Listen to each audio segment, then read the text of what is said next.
This week's Four Questions Journalist Spotlight is brought to you by Taste Around Town in Alpharetta on July 22nd and 23rd. Get your tickets at tasteofatlanta.com. Welcome to another edition of our Four Questions Journalist Spotlight. Today, this morning, afternoon, evening, whichever time you get to be watching this, we're talking to Dawn White with 11Alive, WXIA TV here in Atlanta. Hello, Dawn. How are you? I'm good. How are you? I'm good. I'm good. Thanks for taking a few minutes. He's going to come over already. Oh, awesome. So, this is my producer. So I refer to him as the news producer. He always loves being on Zoom. This is Houston. He's a Hurricane Harvey rescue. I got him when I was doing a story when I worked in Harrisburg, Pennsylvania on 4 Hurricane Harvey dogs they got. And I said, for my camera part, can you put the calmest one in my lap? And that was him. And he put his paw on my arm, and that was it. Oh, he's beautiful.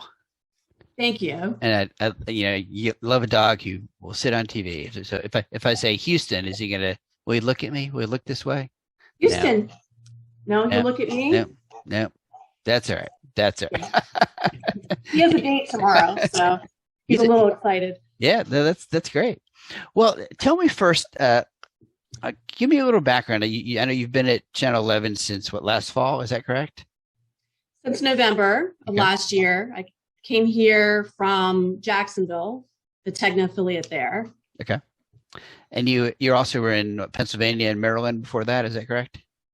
Yes. So I've been in the business for 14 years. Went to University of Maryland, College Park, then started off on the assignment desk for 2 years at the Fox affiliate in Harrisburg, Pennsylvania. Went to Hagerstown, Maryland, where I was Frederick County Bureau Chief, Maryland General Assembly reporter, weekend reporter. Then I went back to Harrisburg and worked for ABC 27 for a couple years. Then went to Baltimore, WBAL, where I did news, traffic, also sports, covered the Baltimore Ravens, which was pretty cool. Then went to Jacksonville, Florida for a year, and then moved here. So a lot of times, if you want to be able to move up in the business, move up in market size, you have to move around and, go to some interesting places. Yeah. My wife started out in St. Joseph's, Missouri. So sounds about right. Worked her way up to Atlanta finally after 10 or 12 years of on air.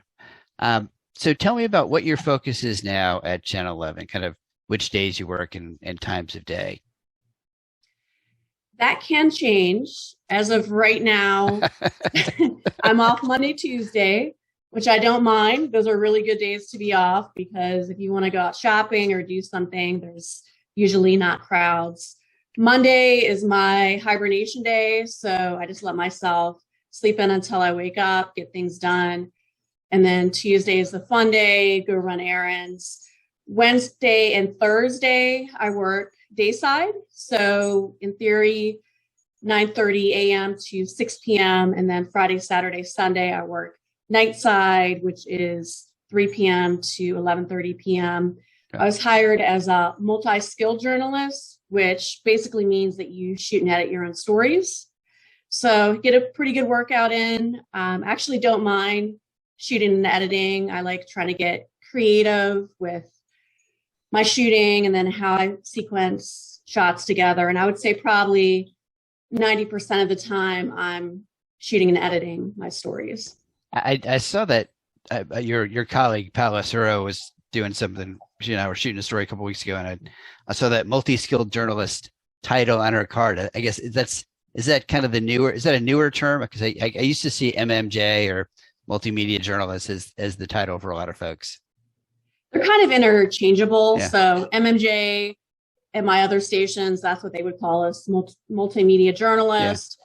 With Tegna, it's multi-skill journalist. So basically means that you do everything. You pitch your stories, look for stories, write, report, shoot, edit, do web, do social. Yeah, that's kind of the way I always think about it. It's like the do everything role, right? You don't necessarily have a photographer out there with you shooting for you, right? Most of the time I don't. On the weekends, occasionally I'll get paired up. So certain tricks you learn, like I have to eat food that I can, like shove in my mouth quickly. So have a lot of bananas. I figure that's healthy. Bananas, protein bars, peanuts. Things that aren't going to make a mess, right? Things that aren't going to make a mess, and that it's not going to take you 5 minutes. Yeah. So most of the time we don't have time to take a lunch break because we're running around, shooting, editing, going to multiple places, and I'll set like 10 or 20 deadlines for myself throughout the day to make sure that I'm staying on track. Because on the weekends, I'm usually live in 3 shows. So it's pretty tight. I'll start at 3 p.m. and then have a short version of the story at 6. And then at 10 and 11, I'm usually also live. And that's the same version of the full story. And is it, I'm assuming, correct me if I'm wrong, it's kind of a combination of stories that you want to do and then kind of breaking news that you did, that the producers say you got to go do this, right? Sometimes multiple breaking stories. I think the photojournalist I worked with on the weekend, Cody, one weekend we counted, just for sanity purposes, that we had done 5 breaking stories in 5 different counties. On the same night? On the same night. Yeah. So that's why, on the weekends especially, people tend to misbehave. So you might have a story set up that you're really excited to do, but you have to know most likely there's going to be a shooting or some people behaving badly. Yeah, unfortunately, yeah, I know. I like to, I like to pitch stories on the weekends because, if it's a slightly quieter weekend, I find reporters tend to have a little more leeway to do stories that aren't quite as hard news. But then, as you said, there's a shooting or home invasion or a police standoff or something, and done plenty of those. But I like trying to sprinkle in the positive stories too, because I think people get sick of on the news seeing all death and destruction. So that's good. Try to do at least a couple positive stories a month. Is there anything in particular you have I noticed on your bio that you kind of like animal welfare kinds of stories, and we met the rescue dog there a second ago, Houston. So obviously that's something near and dear to your heart there. That's definitely my passion, is animal welfare stories. Anything that I can bring to light with animal abuse or animals not being treated right, how people can better treat their pets. Probably the most rewarding story I've done was an animal welfare story in Pennsylvania. There was a dog named Libre who was left in the corner by his breeder at a Lancaster County puppy mill to die. And, none of the other stations were taking it because we were being told this isn't a story. And when I hear this isn't a story, then I know it is a story. So the rescue that took him in got me some paperwork, did a little investigating, showing he was a severely neglected dog. So I followed his case for 2 years, which led to Libre's Law, which finally established a felony punishment for severe animal abuse in Pennsylvania. Because even though Libre's breeder admitted to police that he wanted him to die, and that's why I put him in the corner, he didn't want to have to pay for his medical bills, the most he could get was a $900 fine. So, and actually, here. So this led to, I could probably send you a better picture of this. That's all right. To get the 2016 Humane Society of the United States Media Hero Award.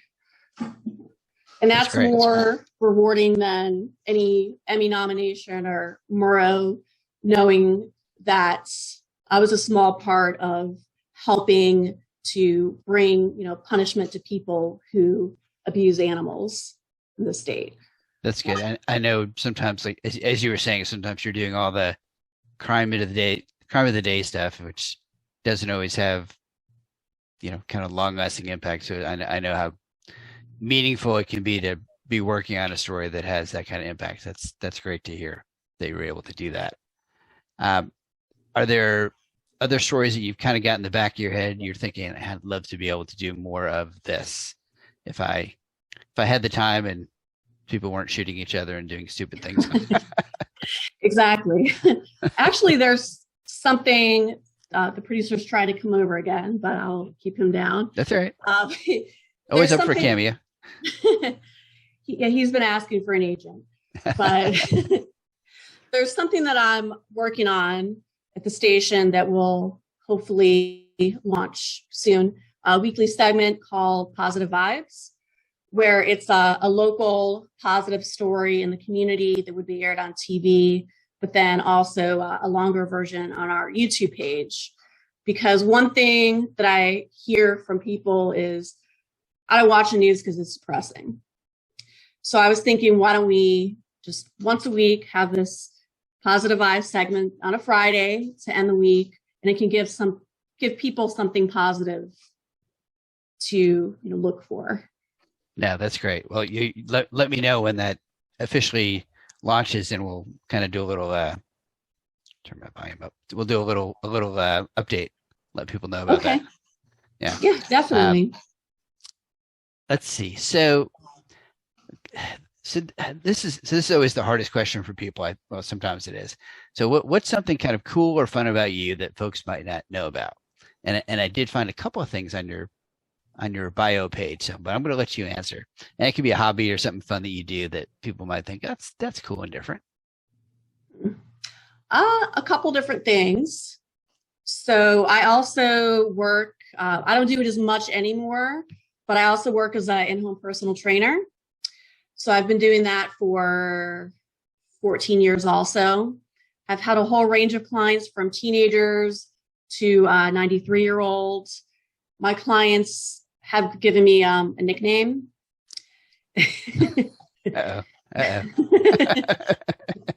Which is Princess of Pain, but they mean it in the most loving way possible. Yeah. So I have Princess of Pain t-shirts they gave me, Princess of Pain Christmas ornaments. I made 2 grown men cry. I did have a trainer once who made me cry, but that's great. If you're not feeling a little bit of pain, then you're probably not exercising hard enough, right? At least no pain, no gain. Yeah, there's some of that. Good kind of pain, not like where you're hurting yourself, but where it's working. Yeah. So I do that, and then I like to work out as well. That's kind of my stress release. Weightlifting, I like doing yoga. I was a former competitive swimmer and figure skater, so anytime I can go swimming is fantastic. So I saw the figure skating on your page. So was that a kind of a college thing, or when was that?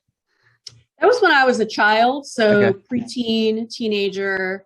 The swimming was a little bit earlier, and then my son was also a competitive swimmer, but he went a lot further with it than I did. He was in the Junior Olympics and got to meet Michael Phelps at one of the meets, which was pretty cool. I thought he was going to pee his pants talking to him, but he didn't. He's really tall too, right? Michael Phelps. He's 6'4". Yeah. And his arms are so long, they come down to his knees.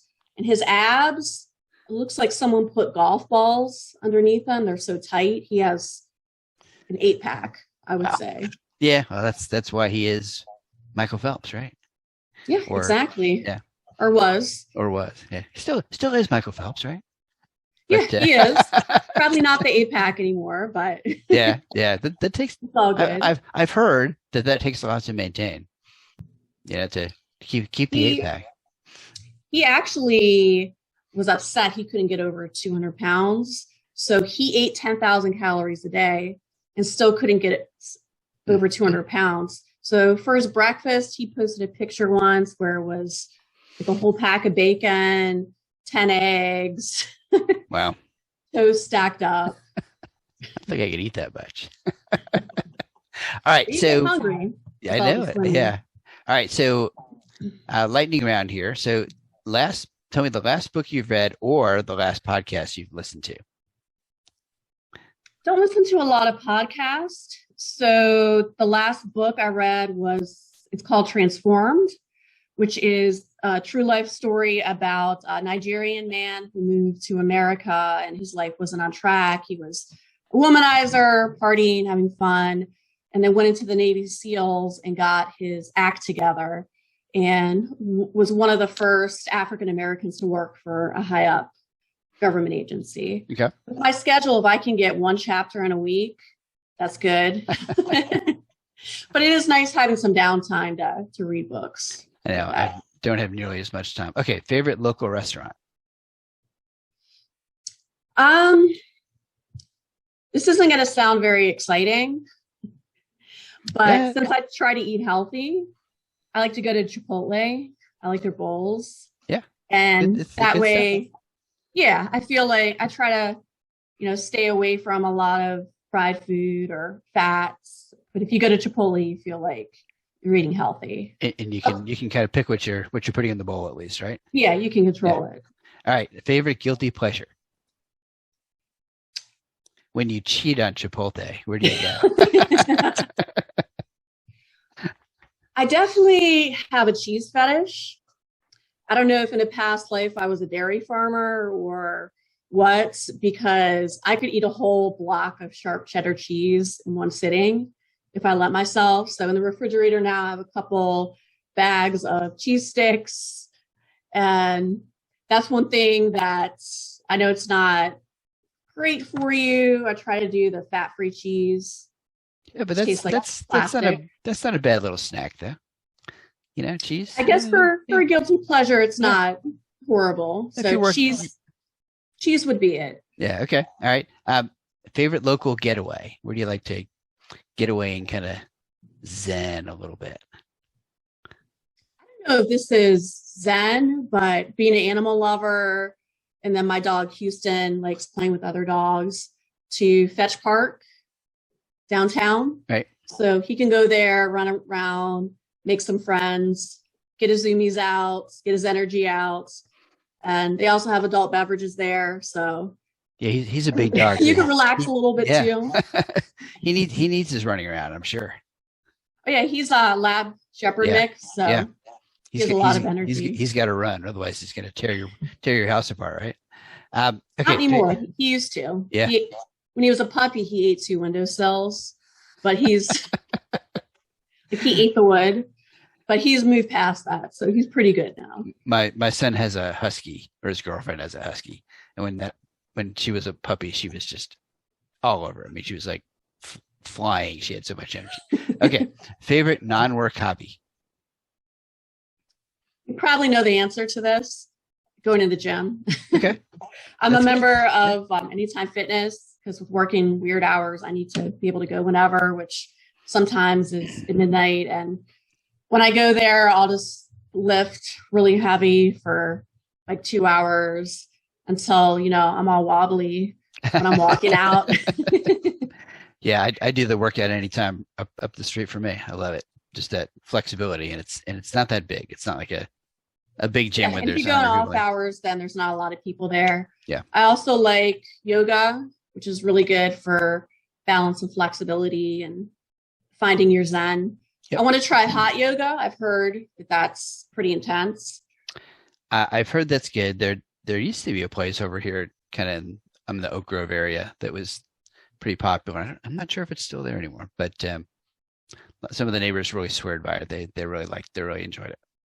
I used to do boot camp, which I would say the boot camp classes are probably the closest that you feel like you're coming to dying, but you don't die. So we wore heart rate monitors, and the trainers would get in your face, so your heart rate gets up to 100%. So it was like HIIT training, where you do something for a minute, take a 15-second break, and you keep on going in the same intervals. People would throw up in the class and go to the bathroom for 20 minutes to hide. Yeah, well, you are inspiring me to pump my workout up a little bit more, but I'm not sure if I'm going to go quite to the throwing up in class level, but I may go a little more. I usually go in the morning. Little baby steps. Yeah, a little bit. I wouldn't have started off with that, but when you get to a certain level, you want to push yourself. And the thing is to know what your limits are, so you stop before you are throwing up. All right. So best way for folks to get in touch with you, what do you like? Email or direct tweets or Facebook? What's the best way to get in touch with Dawn? Probably social media. Okay. So on Twitter, Facebook, and Instagram, I'm Dawn White News. Okay. All right. Email not as much. Does that just get filled up with junk? You can also email me. Okay. I get about 600 a day, but I have to go through. I think I might have sent you something earlier today, but it's probably one of those 600 you've got sitting there for the story for the weekend. So one interesting thing that a lot of people don't know. So I get a lot like, what are you? Which I guess is a direct way of what's your ethnicity. Oh, okay. Gotcha.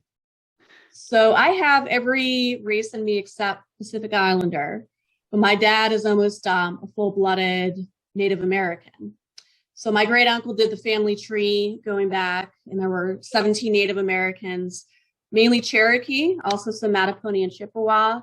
And when I was a little girl, my mom took me to the Cherokee Reservation in North Carolina, which was really cool, seeing like the bonfires and them singing and seeing a little bit more about my heritage. Is there and I did notice under your bio that there's the Native American Journalists Association. You're part of that, right? Is that correct? Yeah, and that's the smallest journalist association because there's not a lot of Native American journalists, but I am a member of the Native American Journalists Association, eventually hoping to go to the conference one year. So a lot of people will think I'm Mexican or Lebanese or hear a lot of interesting things, but they never guess Native American. So you can just say, well, yes, I am. All right. I'm going to let you go because I know you got to get ready for your afternoon meeting, but thank you, Dawn. I appreciate it. We've been talking with Dawn White with WXIA TV 11Alive. Catch her during the day, a couple of days during the week, and nightside on the weekends, and of course stories online and on social media as well. This has been another edition of our 4 Questions Journalist Spotlight. Catch us every Sunday, or most Sundays unless I'm camping, and look for our Leff Atlanta Media database if you're looking for our blog, Mitch's Media Musings, and we will see you next week. Thanks, everybody.